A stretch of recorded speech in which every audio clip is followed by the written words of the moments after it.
माता कहती है असंभव कार्य है, ये हो ही नहीं सकता। पर ये हुआ। क्यों हुआ? क्योंकि उन 5 के साथ तुम खड़े थे।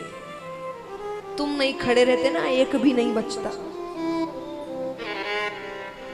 अब माता इतनी ज्यादा क्रोधित है। कहते ना, क्रोध में या तो आप जब बहुत ज्यादा खुश है या बहुत ज्यादा गुस्से में है, तब ज्यादा बातें नहीं करनी चाहिए, क्योंकि बहुत ऐसी बातें मुख से निकल जाती है जो आप कभी वापस नहीं ले सकते। गांधारी माता ने गुस्से में आकर कह दिया, मेरा पूरा वंश तुमने खत्म कर दिया, आज मैं तुम्हें श्राप देती हूं।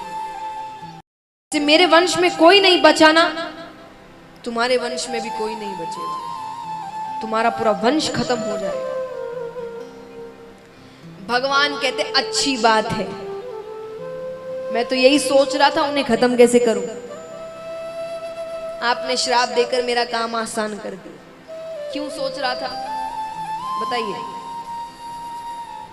आज हम किसी स्थान पर जाते हैं, मान लीजिए कोई भी शहर है, गांव है, उनके कोई ना कोई बड़े प्रतिष्ठित व्यक्ति होते ही है वहां के, कुछ ना कुछ उनके बच्चे कुछ गलती कर दे और उन्हें कोई डांटे तो वो क्या जवाब देते हैं? देखिए, अच्छे संस्कारी बच्चे हैं तो बात अलग है, पर अगर साधारण बच्चे हैं तो क्या जवाब देंगे? क्या जवाब देते बताइए, बोलिए। तुम जानते नहीं मैं किसका बेटा हूं। इतनी बड़ी दुनिया, उस दुनिया में जाकर एक छोटा सा गांव या छोटा सा शहर, उस शहर का कोई 1-2 प्रतिष्ठित व्यक्ति के बच्चे, उनके अंदर इतना घमंड है, इतना अहंकार है कि गलती करने के बावजूद वो कह रहे हैं कि तुम जानते नहीं मैं किसका बेटा हूं। तो ये तो किसके बच्चे हैं? भगवान के बच्चे। इनका पूरे ब्रह्मांड में कोई कुछ नहीं बिगाड़ सकता। इनमें कितना अहंकार होगा, क्योंकि बच्चे हैं तो मनुष्य। भगवान नीचे आकर लीलाएं कर रहे हैं, तो बाकी 7 जो उनके सब तो मनुष्य हैं, उनमें मनुष्यों वाली हरकतें तो आएंगी। वो भगवान थोड़ी है।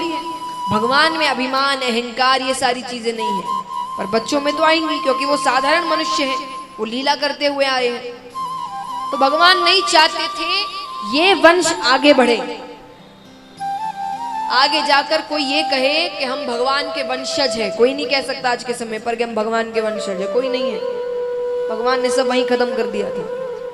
भगवान नहीं चाहते थे ऐसा कुछ हो कि ऐसे अहंकारी, गलत या पापी लोग आकर कहे हम भगवान के वंशज हैं।